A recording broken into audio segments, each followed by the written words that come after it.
সরকারকে দ্রুত পদত্যাগের আহ্বান জানিয়ে বিএনপি মহাসচিব মির্জা ফখরুল ইসলাম আলমগীর বলেছেন, আন্দোলন এখন বিজয়ের দ্বার প্রান্তে। এই পরিস্থিতিতে বিএনপি নেতাকর্মীদের রাজপথে নামার আহ্বান জানালেন তিনি। পেশাজীবী সাংবাদিক, শিল্পী সহ যারা এই আন্দোলনে সমর্থন দিয়েছেন তাদের সবার প্রতি ধন্যবাদ জানিয়েছেন ফখরুল। আরও জানাচ্ছেন শফিক আহমেদ।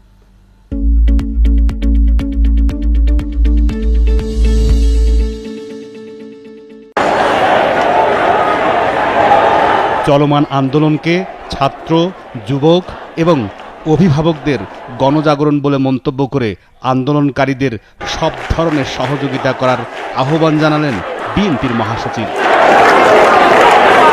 এই আন্দোলন বিজয়ের দ্বার প্রান্তে এমন দাবি করে সারা দেশে বিএনপি নেতাকর্মীদের রাজপথে নেমে আসার আহ্বান জানান তিনি। আমরা আরও বেশি দৃঢ়তার সঙ্গে বলতে চাই যে ছাত্রদের এই যৌক্তিক আন্দোলন, এই আন্দোলনে আমাদের শুধু সমর্থন নয়, আমাদের সর্ব রকমের সহযোগিতা সহমত তাদের সঙ্গে থাকবে।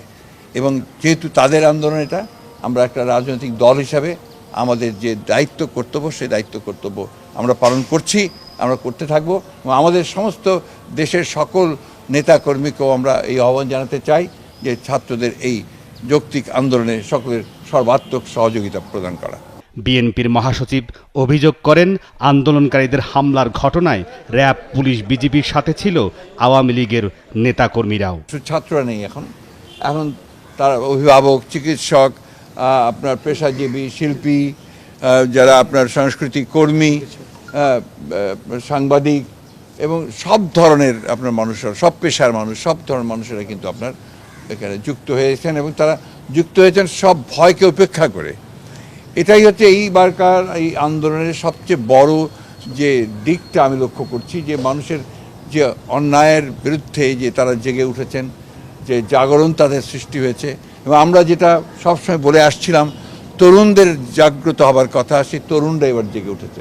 এই জন্যই আমরা অত্যন্ত আশাবাদী এই কারণে যে তরুণরা যেখানে জেগে ওঠে, ছাত্ররা যেখানে জেগে ওঠে, যুবকরা যেখানে ওঠে, সেই আন্দোলনকে সে পরাজিত করা কারো পক্ষেই সম্ভব না।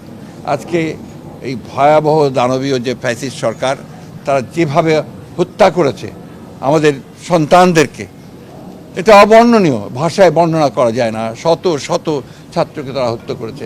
আবারও যখন আমরা দেখতে পাই যে তাদেরকে গণকবর দেওয়া হয়েছে, আমি যেটা দেখলাম পত্রিকায় যে প্রায় 59 জনকে গণকবর, পাকিস্তানি হানাদার বাহিনীকেও তো হারিয়ে যাচ্ছে, চিন্তাই করা যায় না এটা। আমি মনে করি যে আপনার এই আন্দোলন তার বিজয়ের দ্বার প্রান্তে এসে গেছে এবং বিশ্বাস করি ইনশাআল্লাহ এই জনগণের বিজয় অবশ্যই হবে, ছাত্রদের বিজয় অবশ্যই হবে। তিনি দাবি করেন, কারাগারে থাকা বিএনপি নেতাকর্মীদের ওপর অমানবিক নির্যাতন চলছে। গণদাবির কাছে নথি স্বীকার করে দ্রুত সরকারকে পদত্যাগ করার দাবি জানান মির্জা ফখরুল ইসলাম আলমগীর। এবং তার যে অসুস্থ মানুষ, বয়স্ক মানুষ, খান ভাই, খসরু ভাই দুজনেরই বড় বড় অসুখ আছে, তাদের ওষুধগুলো তারা ঠিক মতো পাঠাতে পারছেন না। এমনকি ইনসুলিন, যে সেই ইনসুলিনও তারা সঠিকভাবে পাঠাতে পারেন না। আমি আপনাদের মাধ্যমে আমি যেটা জেল কর্তৃপক্ষকে বলতে চাই যে এই অমানবিক কাজগুলো এই মুহূর্তে করবেন না। আপনারা আগে অতীতে অনেক করেছেন, এখন দয়া করে এই অমানবিক কাজগুলো আপনারা করবেন না। শফিক আহমেদ, ৭১, ঢাকা। আমি বলবো যে একটা